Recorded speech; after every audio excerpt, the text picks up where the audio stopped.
it is like, I just keep being shown that whole piece of when we allow for that transformation, maybe that relationship can continue into that next level that we in the past maybe would have had to have left that relationship in order to achieve it. Meaning like, I've just been trying to get you to be adventurous. I've just been trying to get you to be more self-reflective, or, whatever it is that you've been wanting in the partner, like that when we are that much more playful and in touch with our soul purpose and not in this defensive place, it can transform into those things. Possibly, again, it depends on the soul contract and the individuals and, like all the, the specifics of it.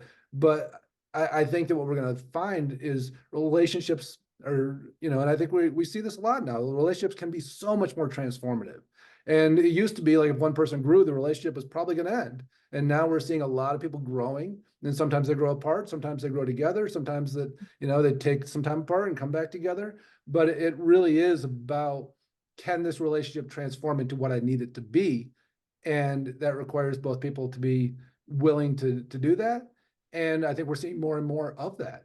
And sometimes, like, and again, it's funny talking to older people, from a, maybe that are in their like 70s or older, and they use the term of failed marriage. And it was funny, like hearing somebody say that recently. I was like, a failed marriage. I'm like, interesting. That person had a failed marriage, and it kind of like stirred something to me, like a little bit of resentment, but also kind of made me smile because it was such a generational thing. Like what if it was a beautiful marriage? What if it was a completed marriage? Not a fail, like it failed says it worked, it didn't work, it was right or it was wrong, versus wow, that came to a completion. Okay, now there's something new. But the idea that something was a failure, it's like, I went and I learned this and I grew in these ways, I thought I was going to create this, but I created that. Oh, so you failed? No, I didn't fail. I grew, like there was this incredible growth. There was like this, incredible thing that blossomed out of this. So you don't want to admit you failed?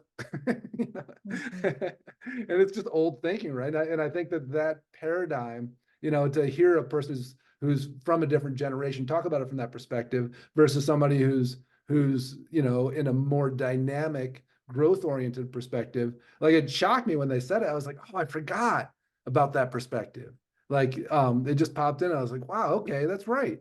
That is, a lot of people think that way. Okay, like good reminder. Very interesting.